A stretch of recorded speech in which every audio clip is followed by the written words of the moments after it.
উপেন্দ্র কিশোর রায়চৌধুরীর ছোটদের গল্প সংকলন। ঠাকুরদা। এক গ্রামে এক বুড়ো ব্রাহ্মণ ছিলেন। তার নাম ছিল ভবানীচরণ ভট্টাচার্য। গ্রামের ছেলেদের সঙ্গে তার খুব ভাব ছিল। তারা তাকে বলতো ঠাকুরদা। তাদের কাছ থেকে শিখে দেশশুদ্ধ লোকেও তাকে ওই নামেই ডাকত। ছেলেরা ঠাকুরদার কাছে খুবই আদর পেত আর তাকে জ্বালাতন করত তার চেয়েও বেশি। ঠাকুরদা ভারী পণ্ডিত আর বুদ্ধিমান ছিলেন, খালি এক বিষয়ে তার একটু পাগলামো ছিল। পেয়াদার নাম শুনলেই তিনি ভয়ে কেঁপে অস্থির হতেন। ছেলেরা সে কথা খুবই জানত আর তা নিয়ে ভারী মজা করত। ঠাকুরদা রোজ তার চণ্ডী মণ্ডপের সামনে বসে পুঁথি লিখতেন। সেই সময়ে মাঝে মাঝে পাড়ার এক একটা দুষ্ট ছেলে দাড়ি পরে লাল পাগড়ি এঁটে মালকোচা মেরে লাঠি হাতে এসে ঘরের আড়াল থেকে গলা ভার করে বলতো, ভবানী ভট্টাচ কোন হ্যায়। ঠাকুরদা তাতে বিষম থতমত খেয়ে ঘাড় ফিরিয়েই যদি লাল পাগড়ির খানিকটা দেখতে পেতেন, তবে আর সে পাগড়ি কার মাথায় সে কথার খবর নেওয়ার অবসর তার থাকত না। তিনি অমনি এক দৌড়ে বাড়ির ভিতর গিয়ে একেবারে দিদিমার কাছে হাজির হতেন। ছেলেরা বলে যে তখন নাকি প্রায়ই ঠাকুরদাকে স্নান করতে হতো, কিন্তু সে বোধহয় তাদের দুষ্টুমি। যা হোক, অমন বিষম ভয়ের কাণ্ডটা যে ছেলেদের কাজ এ কথা মুহূর্তের তরেও ঠাকুরদার মাথায় আসত না। তিনি ছেলেগুলিকে বাস্তবে খুব ভালোবাসতেন। তাঁর কুল গাছটিতে কুল পাকলে তাদের সকলকে ডেকে ডেকে একটি একটি করে কুল প্রত্যেকের হাতে দিতেন। কাউকে বঞ্চিত করতেন না, একটির বেশিও কখনো কাউকে দিতেন না। সেই পরগনার ভিতর এমন মিষ্টি কুল আর কোথাও ছিল না। কাজেই একটি খেয়ে ছেলেদের যেমন ভালো লাগতো, আর খেতে না পেয়ে তাদের অমনি কষ্ট হতো।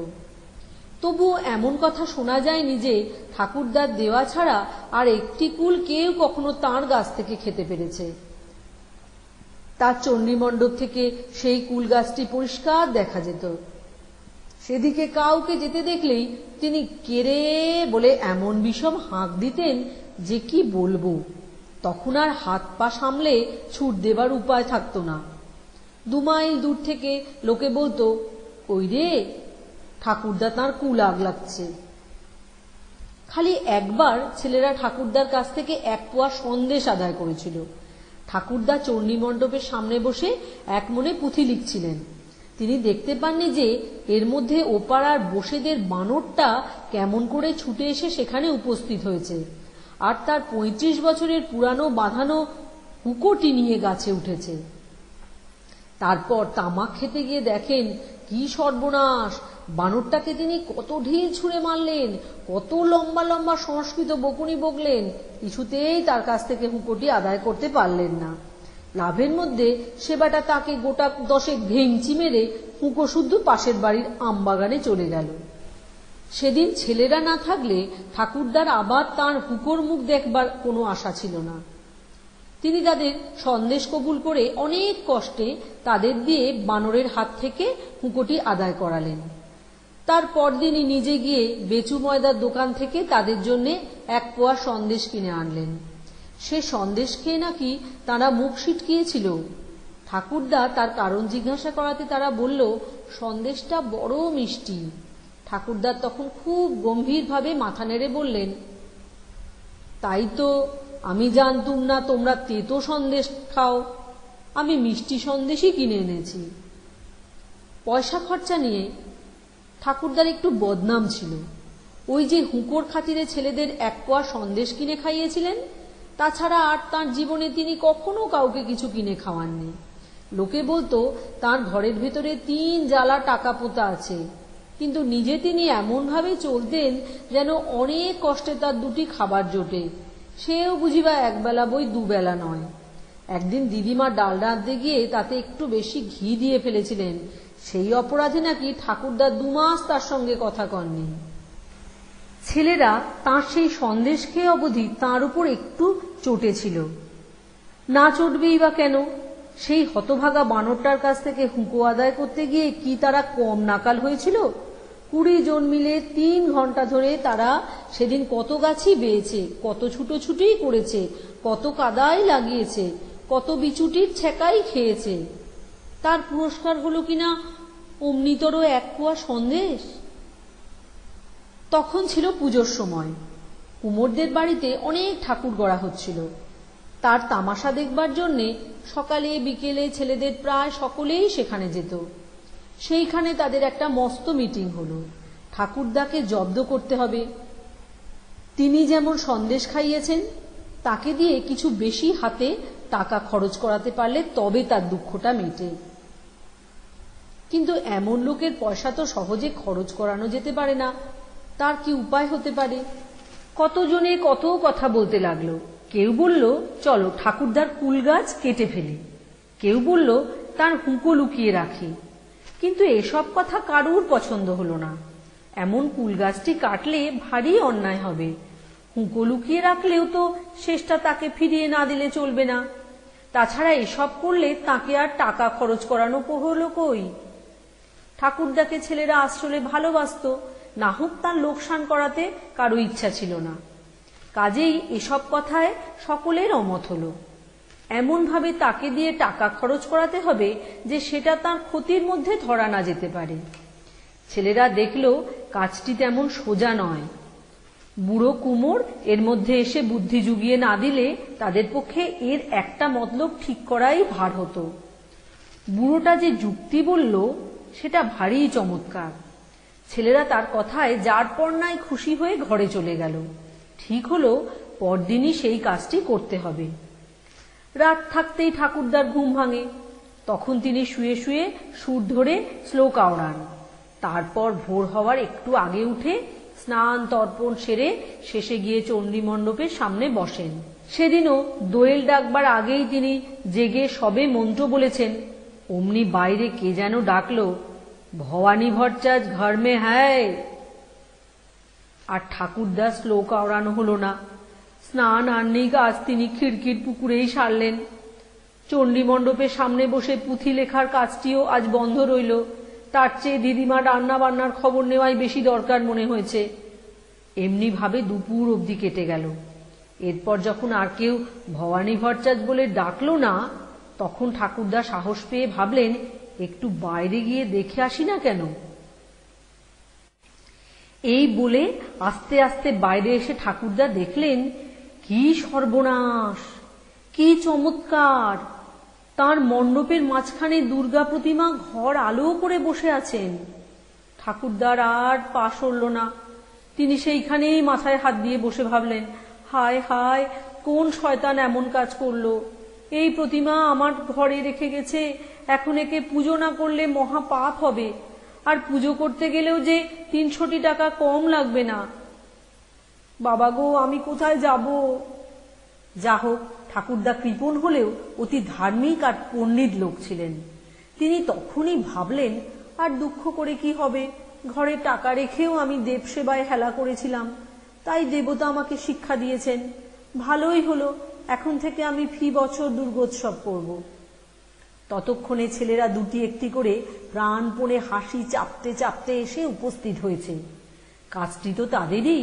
তারাই ঠাকুরদাকে পেয়াদার ভর দেখিয়ে বাড়ির ভেতরে পাঠিয়ে সেই অবসরে প্রতিমাটিকে এনে মণ্ডপের ভেতরে রেখে গেছে। তাদের মুখের দিকে চেয়ে ঠাকুরদারও আর সে কথা বুঝতে বাকি রইল না। তখন তিনি বললেন, ভালোই করেছো দাদা, বুড়ো পাপির সুমতি জন্মিয়ে দিয়েছ। তোমরা বেঁচে থাকো। আমি খালি ভাবছি, এত বড় ব্যাপার, আমার লোকজন কিছু নেই, আমি কুলাবো কি করে? ছেলেরা ভেবেছিল ঠাকুরদা লাঠি নিয়ে তাদের তাড়া করবেন। তার বদলে তিনি এমন কথা বলবেন তা তারা মোটেই ভাবেনি। তারা তাই ভারী খুশি হয়ে বলল, তার জন্য চিন্তা কি ঠাকুরদা, আমরা সব ঠিক করে দিচ্ছি, আপনি শুধু বসে বসে হুকুম দিন। অমনি ঠাকুরদার মুখে হাসি ভরে উঠল, তার চোখ দুটো বুজে এলো। ছেলেদের মাথায় হাত বুলিয়ে গলায়, গায়ে আর কানে চিমটি কেটে তিনি তাদের বিদায় করলেন। এবারে ঠাকুরদা যে সন্দেশ এনেছিলেন তা খেয়ে আর কারো নাক সিটকোতে হয়নি।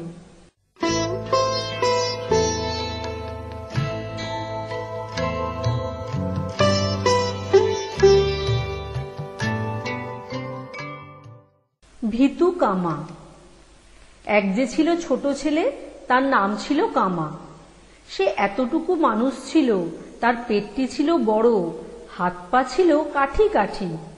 সে অন্য ছেলেদের সঙ্গে জোরে পারত না, খেলতে গেলে খালি তাদের হাতে মার খেত। বেচারা চুপ করে সে সব সয়ে থাকত। তার গায়ে জোর ছিল না, কাজেই কি নিয়ে ঝগড়া করবে। তার ইচ্ছা হতো যে সে খুব ভারী ভারী কাজ করে, খালি গায়ে জোর ছিল না বলে সে কিছুই করতে পারত না। গ্রামের লোকেরা তাকে বলতো ভীতু কামা। তারা চাইতো যে গ্রামের ছেলেপিলে খুব সন্ডা আর সাহসী হয়। তাদের সর্দার যখন দেখলো যে কামা তার কিছুই হচ্ছে না, তখন সে তাকে গ্রাম থেকে তাড়িয়ে দিল। কামা ভাবলো, ওমা কি হবে, আমি কোথায় যাব? গ্রাম থেকে তো আমাকে তাড়িয়ে দিয়েছে, এখন পরীর পাহাড়ে গিয়ে দেখি পরীরা আমাকে কি করে। সে দেশে একটা গোলপানা পাহাড় ছিল, তাতে পরীরা থাকতো। সেখানকার লোকেরা, তাদের ভয়ে কেউ সেখানে যেত না। কামা ভয়ে কাঁপতে কাঁপতে সেই পরীর পাহাড়ে গিয়ে উপস্থিত হলো। আর অমনি খুদে খুদে কালো সব পরী এসে তাকে ঘিরে ফেলল। তারা জুলু দেশের পরী কিনা তাই কালো, তাদের ফড়িংয়ের মতো ডানা আর হাতে ঢাল আর বর্ষা। কামাকে তাদের পাহাড়ে আসতে দেখে তারা এমনই চটেছে যে কি আর বলবো। তাদের রাজা এসে তাকে বলল, তুই যে আমাদের পাহাড়ে এলি, দাঁড়া, এখনই তোকে মেরে ফেলছি।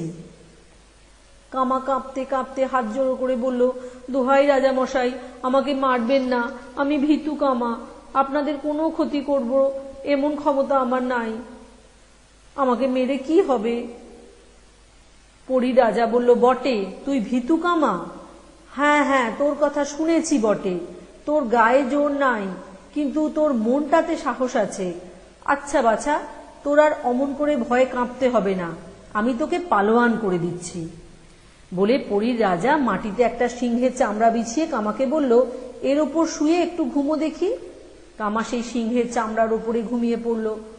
তারপর যখন তার ঘুম ভেঙেছে, তখন সে দেখে তার আর সেই কাঠি কাঠি হাত পা নাই, সে ভারী এক পালোয়ান হয়ে গেছে।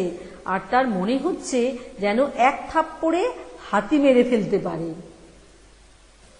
তখন কামা চারিদিকে চেয়ে দেখল যে সেই পাহাড়ের উপর সে একলাটি দাঁড়িয়ে আছে, পরীদের একজনও সেখানে নাই। তার জন্য মস্ত বড় ঢাল আর বর্ষা রেখে কোথায় চলে গেছে। সেই ঢাল আর সেই বর্ষা হাতে করে কামা পাহাড় থেকে নেমে ঘরের দিকে চলল।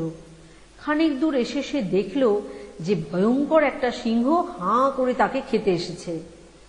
সে কি আর এখন সিংহকে ডরায়? তার বর্ষার এক খোঁচা খেয়েই সেই সিংহ জিভ বার করে চোখ উল্টিয়ে মরে গেল। সেই সিংহটাকে কাঁধে ফেলে ঢাল আর বর্ষা হাতে যখন কামা গ্রামে এসে উপস্থিত হয়েছে, তখন তো তাকে দেখে আর কারু মুখ দিয়ে কথা বেরোচ্ছে না। গ্রামের জোয়ানেরা এসে ঢাল আর বর্ষা আর সিংহটাকে নিয়ে কত টানাটানি করলো, কিন্তু কেউ তাকে একটুও নড়াতে পারল না। গ্রামের সর্দার আগে কামাকে তাড়িয়ে দিয়েছিল, এখন সে তাকে কি করে আদর দেখাবে তাই ভেবে ঠিক করতে পারছে না।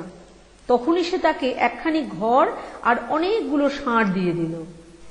এখন আর কামার কোনো দুঃখ নাই, সে সেই ঘরখানিতে তার মাকে নিয়ে থাকে। আগে যারা তাকে বলতো ভীতু কামা, এখন তারা বলে কামা পালোয়ান।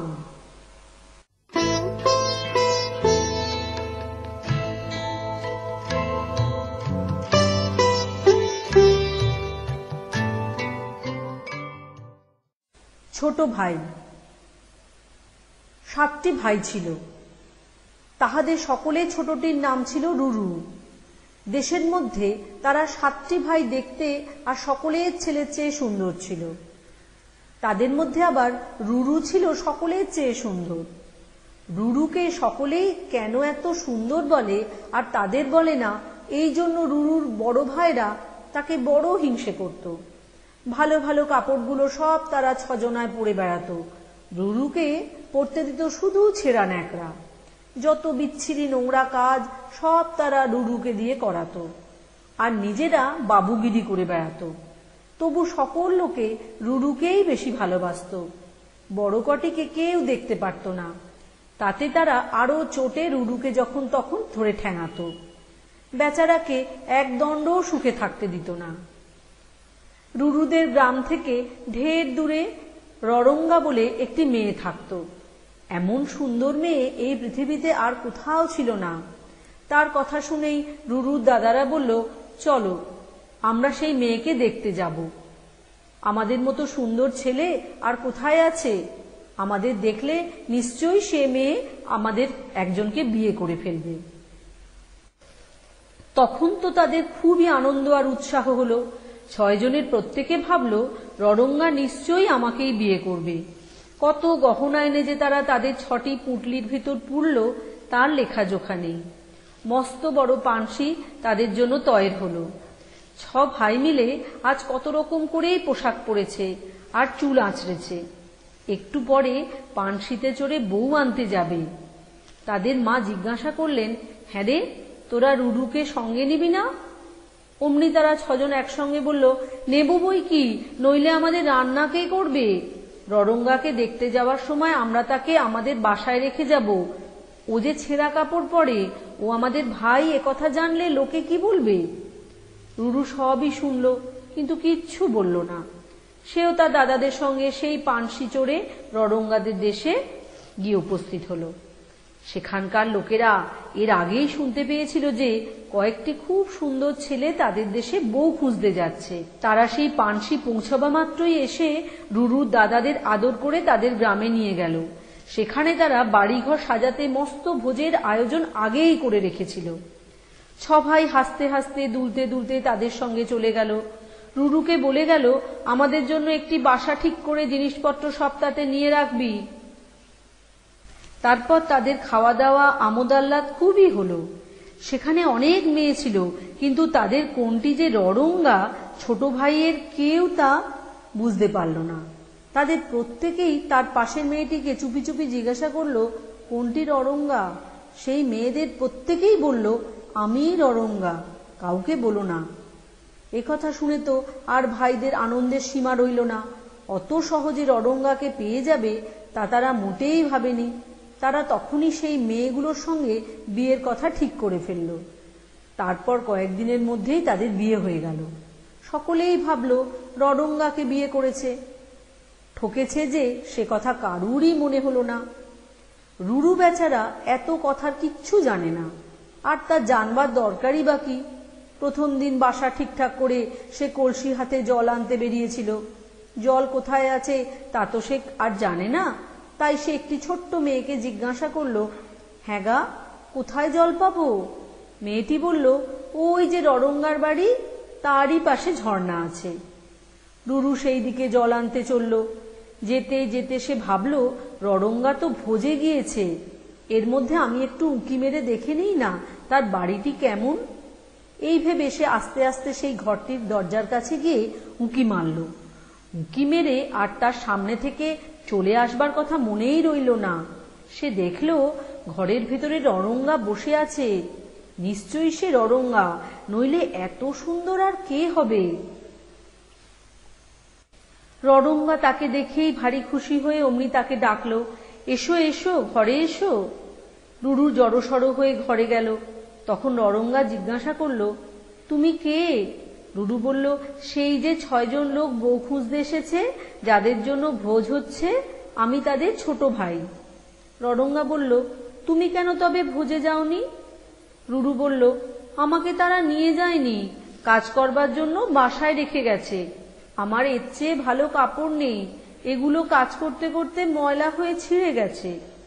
রুরুকে দেখেই ররঙ্গার যার পর নাই ভালো লেগেছিল। তার কথা শুনে তার বড় দুঃখ হলো।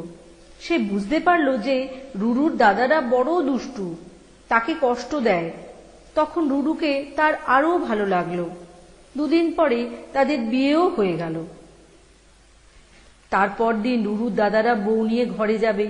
রুরু যে তার আগেই ররঙ্গাকে নিয়ে নৌকার তলায় লুকিয়ে রেখেছে, সে কথা তাদের কেউ টের পায়নি। তারা ভারী ধুমধাম করে দেশে এলো। তারপর বউ নিয়ে বাড়িতে পা দিয়েই সকলের বড় ভাই তাদের মাকে বলল, এই দেখো মা, ররঙ্গাকে বিয়ে করে এনেছি। অমনি তার ছোট ভাই তার চেয়ে বেশি চেঁচিয়ে বলল, না মা, ও মিছে কথা বলছে, আমি ররঙ্গাকে এনেছি। তখন তো ভারী মজা হলো, সবাই বলছে ওদের কথা মিথ্যে, আমি ররঙ্গাকে এনেছি। ভয়ানক চটাচটি মারামারি হয়। বউ কটি থতমত খেয়ে মুখ চাওয়াচাই করছে, তারা ভাবেনি যে অত সহজে ধরা পড়ে যাবে। তখন মা বললেন, বাবা, ররঙ্গা তো 6টি নয়, আর এদের একটিও তেমন সুন্দরী নয়, তোমরা ঠকে এসেছ। রুরু এতক্ষণ চুপ করে দাঁড়িয়েছিল। মার কথা শুনে সে বলল, ঠিক বলেছ মা, ঠকে এসেছে, আমার সঙ্গে এসো, আমি ররঙ্গাকে দেখিয়ে দিচ্ছি। এই কথায় রুরুর দাদারা তো হেসেই গড়াগড়ি দিতে লাগলো, কিন্তু মা বললেন, আচ্ছা গিয়েই দেখি না। বলেই তিনি রুরুর সঙ্গে নৌকায় এলেন, আর একবার ররঙ্গার মুখের দিকে চেয়েই তাকে কোলে নিয়ে আনন্দে নাচতে লাগলেন। সে খবর দেখতে দেখতে গ্রামময় ছেয়ে ফেলল। তখন পাড়ার ছেলে, বুড়ো, গিন্নি, বউ সকলে ছুটে এসে ররঙ্গাকে ঘিরে নাচতে লাগলো। এসব দেখে দাদারা চোখ লাল করে দাঁত খিঁচিয়ে তাদের স্ত্রীদের বলল, বটে, ফাঁকি দিয়েছিস। শুনে সকলে হো হো করে হাসল। তাদের মা বললেন, আর কেন বাছা, চুপ করো, তোমরা যেমন তোমাদের তেমনই জুটেছে।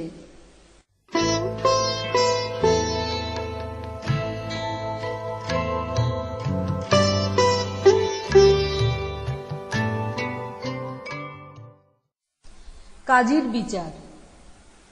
রামকানাই ভালো মানুষ, নেহাত গোবেচারা, কিন্তু ঝুটারাম লোকটি বেজায় ফন্দিবাজ। দুজনে দেখাশোনা আলাপ সালাপ হলো। ঝুটারাম বললে, ভাই, দুজনেই বোঝা বয়ে খামোকা কষ্ট পাই কেন?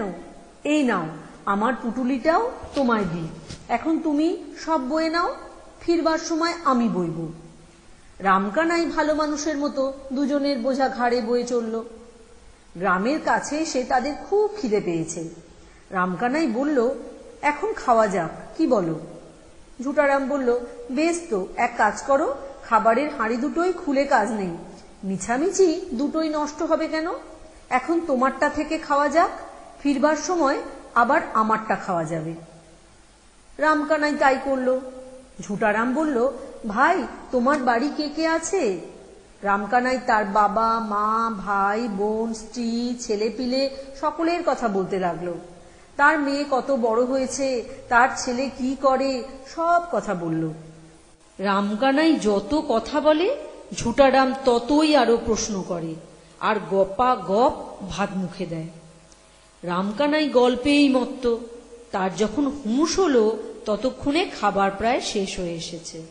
ঝুটারাম খাওয়া দাওয়া শেষ করে গম্ভীরভাবে হাত মুখ ধুয়ে বলল, ভাই, একটি কথা, তুমি যে আমায় খাওয়ালে, সে এমন বিশ্রী রান্না যে কি বলবো।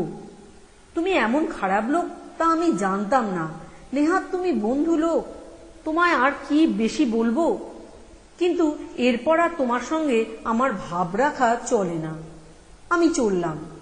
এই বলে সে ভরা হাঁড়ি কাঁধে নিয়ে হনহন করে চলে গেল। রামকানাই বেচারার পেটও ভরেনি।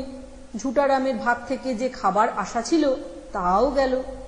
সন্ধ্যার সময় পেটে খিদে নিয়ে এতখানি পথ হেঁটে কি করে সে বাড়ি ফিরবে তাই ভেবে কাঁদতে লাগলো। এমন সময় কাজীর পেয়াদা সেখান দিয়ে যাচ্ছিল। সে রামকানাইকে বললে, কাঁদো কেন? রামকানাই তাকে সব কথা বলল।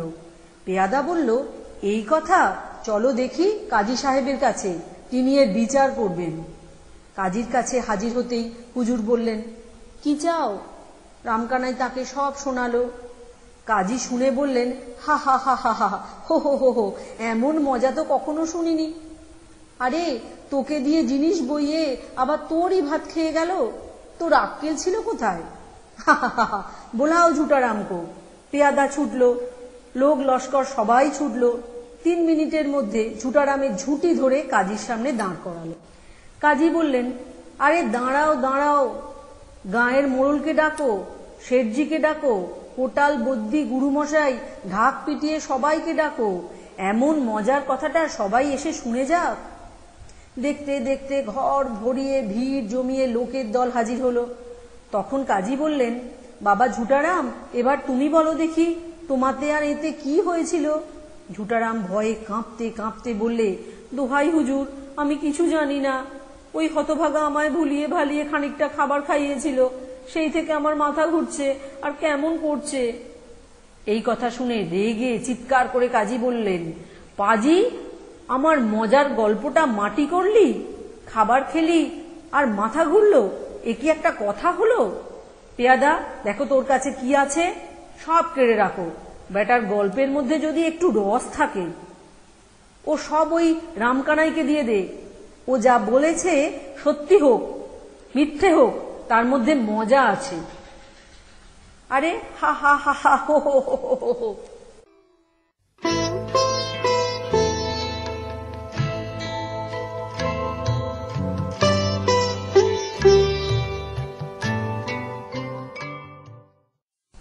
সাতমার পালোয়ান। এক রাজার দেশে এক কুমার ছিল, তার নাম ছিল কানাই। কানাই কিছু একটা গড়িতে গেলেই তাহা বেকা হইয়া যাইত, কাজেই তাহা কেহ কিনিত না। কিন্তু তাহার স্ত্রী খুব সুন্দর হাঁড়ি কলসি গড়িতে পারিত। ইহাতে কানাইয়ের বেশ সুবিধা হইবার কথা ছিল। সে সকল মেহনত তাহার স্ত্রীর ঘাড়ে ফেলিয়া সুখে বেড়িয়া বেড়াইতে পারিত। কিন্তু তাহার স্ত্রী বড়ই রাগী ছিল। কানাইকে আলস্য করিতে দেখিলেই সে ঝাঁটা লইয়া আসিত। সুতরাং মোটের ওপর বেচারার কষ্টই ছিল বলিতে হইবে। একদিন কানাইয়ের স্ত্রী কতগুলো হাঁড়ি রোদে দিয়া বলিল, দেখো যেন কিছুতে মারায় না। কানাই কিছু চিড়ে আর ঝোলা গুড় এবং একটা লাঠি লইয়া হাঁড়ি পাহারা দিতে বসিল। এক একবার চিড়ে খায় আর এক একবার হাঁড়ির পানে তাকাইয়া দেখে কিছুতে মারাইল কিনা। কানাইয়ের ঝোলা গুড়ের খানিকটা কেমন করিয়া হাঁড়ির ওপর পড়িয়াছিল। অনেকগুলি মাছি আসিয়া তাহা খাইতে বসিয়া গেল। কানাই তাহা দেখিয়া বলিল, বটে, হাঁড়ি মারাচ্ছ, আচ্ছা রোসো। এই বলিয়া সে তাহার লাঠি দিয়া মাছিগুলোকে এমন এক ঘা লাগাইল যে তাহাতে মাছিও মরিয়া গেল, হাঁড়িও গুড়া হইয়া গেল। কানাই গুনিয়া দেখিল যে 7টা মাছি মরিয়াছে। তাহাতে সে লাঠি বগলে করিয়া ভারী গম্ভীর হইয়া বসিয়া রহিল। হাঁড়ি ভাঙার শব্দ শুনিয়া তাহার স্ত্রী ঝাঁটা হাতে আসিয়া জিজ্ঞাসা করিল, কি হয়েছে? কানাই কথা কয় না। তাহার স্ত্রী যতই জিজ্ঞাসা করে সে খালি আরো গম্ভীর হইয়া যায়। শেষটা যখন তাহার স্ত্রী বাড়াবাড়ি করিল তখন সে চোখ লাল করিয়া বলিল, দেখ, হিসাব করে কথা কোষ, এক ঘায়ে 7টা মেরেছি জানিস। কানাই আর কাহারও সঙ্গে কথা কয় না। বেশি পিড়াপিড়ি করিলে খালি বলে, হিসেব করে কথা কোষ, এক ঘায়ে 7টা মেরেছি জানিস। শেষে একদিন কানাই একথান মার্কিন দিয়া মাথায় একটা পাগড়ি বাঁধিল। বনের ভেতর হইতে বাঁশ কাটিয়া একটা ভয়ানক মোটা লাঠি তৈরি করিল। তারপর পিরান গায়ে দিয়া কোমর বাঁধিয়া ঢাল হাতে করিয়া জুতা পায়ে দিয়া রাজার বাড়িতে পালোয়ানগিরি করিতে চলিল। যাইবার সময় তাহার স্ত্রীকে বলিয়া গেল, আমি আর তোদের এখানে থাকব না, আমি এক ঘায়ে 7টা মারতে পারি। পথে লোক জিজ্ঞাসা করে, কানাই কোথায় যাও?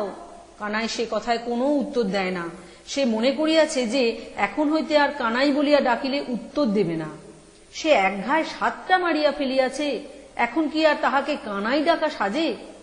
এখন তাহাকে বলিতে হইবে 7 মার পালোয়ান। রাজার নিকট গিয়া কানাই জোড়হাত করিয়া দাঁড়াইল। রাজা তাহার সেই একথান মার্কিনের পাগড়ি দেখিয়া আশ্চর্য হইয়া জিজ্ঞাসা করিলেন, তোমার নাম কি হে? কানাই বলিল, মহারাজ, আমার নাম 7 মার পালোয়ান, আমি এক ঘায়ে 7টাকে মারতে পারি। কানাই রাজার বাড়িতে পালোয়ান নিযুক্ত হইল, মাইনে 50 টাকা। এখন তার দিন সুখেই যায়। ইহার মধ্যে একদিন সেই রাজার দেশে এক বাঘ আসিয়া উপস্থিত।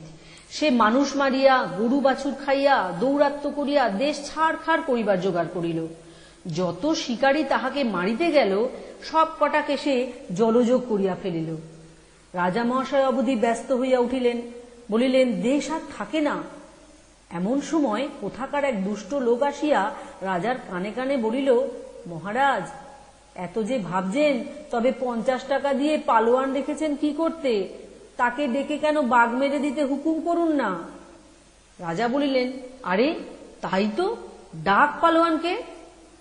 রাজার তলব পাইয়া কানাই আসিয়া হাত জোর করিয়া দাঁড়াইলে রাজা বলিলেন, 7 মার পালোয়ান, তোমাকে ওই বাঘ মেরে দিতে হবে, নইলে তোমার মাথা কাটব। কানাই লম্বা সেলাম করিয়া বলিল, বহুত আচ্ছা মহারাজ, এখনই যাচ্ছি। ঘরে আসিয়া কানাই মাথায় হাত দিয়া বসিয়া পড়িল। হায় হায়, এমন সুখের চাকরিটা আর রহিল না, সঙ্গে সঙ্গে বুঝি প্রাণটাও যায়। কানাই বলিল, এখন আর কি, বাঘ মারতে গেলে বাঘে খাবে, না গেলে রাজা মারবে। দূর হোক গে, আমি আর এদেশে থাকবো না। সেদিন সন্ধ্যার পর কানাই তাহার পাগড়িটা মাথায় জড়াইল, কোমরটা আঁটিয়া বাঁধিল, এক হাতে ঢাল আর এক হাতে ডান্ডা, পিঠে পুটুলি, পায়ে নাগরা জুতো। সকলে মনে করিল সাতমার পালোয়ান বাঘ মারিতে চলিয়াছে। কানাই মনে করিল এ রাজার দেশ ছাড়িয়া যাইতে হইবে, যত শীঘ্র যাওয়া যায় ততই ভালো। একটা ঘোড়া হইলে আরো শীঘ্র শীঘ্র যাওয়া হইত। ততক্ষণে বাঘ করিয়াছে কি, এক বুড়ির ঘরের পেছনে চুপ মারিয়া বসিয়া আছে। ইচ্ছাটা বুড়ি কিংবা তাহার নাতনি একবারটি বাহিরে আসিলেই ধরিয়া খাইবে। বুড়ি ঘরের ভিতরে লেপ মুড়ি দিয়া শুইয়াছে, তাহার বাইরে আসিবার ইচ্ছা একেবারেই নাই। এতক্ষণে যে কখন ঘুমাইয়া পড়িত, খালি নাতনিটার জ্বালায় পারিতেছে না। বুড়ি অনেক চেষ্টা করিয়াছে, কিন্তু তাহাকে ঘুম পাড়াইতে পারে নাই। শেষে রাগিয়া বলিল, তোকে বাঘে ধরে নেবে। নাতনি বলিল, আমি বাঘে ভয় করি না। বুড়ি বলল, তবে তোকে ক্যাঁপায় নেবে। বাস্তবিক ক্যাঁপা বলিতে একটা কিছু নাই। বুড়ি তাহার নাতনিকে ভয় দেখাইবার জন্য ওই নামটা তৈরি করেছিলেন। কিন্তু বাঘ ঘরের পেছন হইতে ট্যাপার নাম শুনিয়া ভারী ভয় পাইয়া গেল। সে মনে মনে বলিল, বাস রে, আমাকে ভয় করে না, কিন্তু ট্যাপাকে ভয় করে। সেটা না জানি তবে কেমন ভয়ঙ্কর জানোয়ার। যদি একবার সেই জানোয়ারটা এই দিক দিয়ে আসে, তাহলেই তো মুশকিল দেখছি। অন্ধকারে বসিয়া বাঘ এইরূপ ভাবিতেছে, আর ঠিক এমনি সময় কানাই সেই পথে পলায়ন করিতেছে। বাঘকে দেখিয়া কানাই মনে মনে ভাবিল, বাহ, এই তো একটা ঘোড়া বসে আছে। এই বলিয়াই সে কোমরের কাপড়টা খুলিয়া বাঘের গলায় বাঁধিল। অন্ধকারে বাঘকে কানাই ভালো করিয়া চিনিতে পারে নাই। বাঘ ও কানাইকে তাহার পাগড়ি টাগড়ি শুদ্ধ একটা নিতান্তই অদ্ভুত জন্তুর মতো দেখিল। একটা মানুষ হঠাৎ আসিয়া যে তাহার মতো জন্তুর সামনে এতটা বেয়াদুপি করিয়া বসিবে, এ কথা তাহার মাথায় ঢোকে নাই। সে বেচারা নেহাত ভয় পাইয়া ভাবিতে লাগিল, এই রে, মাটি করেছে, আমাকে ট্যাপায় ধরেছে। কানাই ভাবিল, ঘোড়া যখন পেয়েছি তখন আর তাড়াতাড়ি কিসের, ঘরে একটু ঘুমোই, তারপর শেষ রাত্রে ঘোড়ায় চড়ে ছুট দেব। এই ভাবিয়া সে বাঘকে তাহার বাড়ির পানে টানিয়া লইয়া চলিল। বাঘ বেচারা আর কি করে, সে মনে করিল, এখন ট্যাপার হাতে পড়েছি, এর কথা মতোই চলতে হবে। বাড়ি আসিয়া কানাই বাঘকে একটা ঘরে বন্ধ করিয়া দরজা আঁটিয়া দিল। তারপর বিছানায় শুইয়া ভাবিতে লাগিল, শেষ রাতেই উঠে পালাবো। কানাইয়ের ঘুম ভাঙিতে ভাঙিতে ফর্সা হইয়া গেল। তখন সে তাড়াতাড়ি উঠিয়া ঘোড়া আনিতে গিয়া দেখে, সর্বনাশ, বাঘ যে ঘরে বন্ধ আছে, বাহিরে আসিয়া তাহাকে খাইতে পারিবে না, সে কথা তখন তাহার মনেই হইল না। সে তাড়াতাড়ি নিজের ঘরে গিয়া দরজায় হুড়কা আটিয়া বসিয়া কাঁপিতে লাগিল। এদিকে সকালবেলা সকলে সাতমার পালোয়ানের বাড়িতে খবর লইতে আসিয়াছে বাঘ মারা হইল কিনা। তাহারা আসিয়া দেখিল যে বাঘ ঘরে বাঁধা রহিয়াছে। তখন সকলে ছুটিয়া গিয়া রাজাকে বলিল, রাজামশাই, দেখুন এসে সাতমার পালোয়ান বাঘকে ধরে এনে ঘরে বেঁধে রেখেছে। রাজা মহাশয় আশ্চর্য হইয়া সাতমার পালোয়ানের বাড়ি চলিলেন। সেখানে গিয়া দেখেন যে সত্যি বাঘ ঘরে বাঁধা। ততক্ষণে কানাই ব্যাপার বুঝিতে পারিয়া আসিয়া রাজামশাইকে সেলাম করিয়া দাঁড়াইয়াছে। রাজা বলিলেন, সাতমার, ওটাকে মারোনি কেন? কানাই বলিল, মহারাজ, আমি এক ঘায়ে 7টাকে মারি, ও যে শুধু একটা। এখন হইতে সাতমার পালোয়ানের নাম দেশ বিদেশে রাষ্ট্র হইয়া গেল। রাজা মহাশয় যার পর নাই সন্তুষ্ট হইয়া তাহার মাইনে 500 টাকা করিয়া দিলেন। কানাইয়ের দিন খুব সুখেই কাটিতে লাগিল। কিন্তু সুখের দিন কি চিরকাল থাকে? দেখিতে দেখিতে কানাইয়ের আর এক নতুন বিপদ আসিয়া উপস্থিত হইল। এবারে বাঘ নয়, আর একটা রাজা। সে অনেক হাজার সৈন্য লইয়া এই রাজার দেশ লুঠিতে আসিয়াছে। এ রাজাটা নাকি বড়ই ভয়ানক লোক, তাহার সঙ্গে কিছুতেই আঁটা যায় না। রাজামশাই বলিলেন, সাতমার, এখন উপায়? তুমি না বাঁচালে আমার আর রক্ষে নেই। তোমাকে আমার অর্ধেক রাজ্য দিব, যদি এবার বাঁচিয়ে দিতে পারো। কানাই বলিল, মহারাজ কোনো চিন্তা করবেন না, এই আমি যাচ্ছি, আমাকে একটা ভালো ঘোড়া দিন। রাজার হুকুমে সরকারি আস্তাবলে সকলের চাইতে ভালো যুদ্ধের ঘোড়াটি আনিয়া কানাইকে দেওয়া হইল। কানাই আজ 2 থান মার্কিন দিয়া পাগড়ি বাঁধিল, পোশাকটাও দস্তুর মতো করিল। মনে মনে কিন্তু তাহার মতলব এই যে যুদ্ধে যাইবার ভান করিয়া একবার ঘোড়ার পিঠে চড়িতে পারিলেই পলায়নের সুবিধা হয়। কিন্তু হায়, সেটা যে যুদ্ধের ঘোড়া কানাই তাহা জানিত না। সে বেচারা যতই ঘোড়াটাকে অন্যদিকে লইয়া যাইতে চায়, ঘোড়া কিছুতে রাজি হয় না। যুদ্ধের বাজনা শুনিয়া ঘোড়া যখন নাচিতে লাগিল, কানাইয়ের তখন পিঠে টিকিয়া থাকা ভার হইল। শেষে ঘোড়া তাহার কোনো কথা না শুনিয়া একেবারে যুদ্ধের জায়গায় গিয়া উপস্থিত। পথে কানাই লতা পাতা, গাছপালা, খড়ের গাদা যাহা কিছু পাইয়াছে তাহাই আঁকড়িয়া ধরিয়া ঘোড়া থামাইতে চেষ্টা করিয়াছে, কিন্তু কিছুতেই সে ঘোড়া থামিল না। সেই গাছপালা আর খড়ের গাদা সব শুদ্ধই সে কানাইকে লইয়া ছুটিল। এদিকে সেই বিদেশি রাজার সৈন্যরা শুনিতে পাইয়াছে যে এদেশে একটা 7 মার পালোয়ান আছে, সে এক ঘায়ে 7টাকে মারে, বাঘকে ধরিয়া আনিয়া ঘরে বাঁধিয়া রাখে। এই কথা শুনিয়াই তাহারা বলাবলি করিতেছে, ভাই ওটা আসিলে আর যুদ্ধ টুদ্ধ করা হইবে না, বাপরে এক ঘায়ে 7টাকে মারিবে। এমন সময় 7 মারের ঘোড়া, সেই 2 থান মার্কিনের পাগড়ি আর সেই সব গাছপালা আর খড়ের গাধা শুদ্ধ 7 মারকে লইয়া আসিয়া দেখা দিল। দূর হইতে বোধ হইতে লাগিল যেন একটা পাহাড় পর্বত ছুটিয়া আসিতেছে। বিদেশি রাজার সৈন্যরা তাহা একবার দেখিয়া আর 2বার দেখিবার জন্য দাঁড়াইল না। একজন যেই চেঁচাইয়া বলিল, ওই রে আসছে, এবারে গাছ পাথর ছুঁড়ে মারবে, অমনি মুহূর্তের মধ্যে সেই হাজার হাজার সৈন্য চেঁচাইতে চেঁচাইতে কোথায় ছুটিয়া পলাইল তাহার ঠিকানা নাই।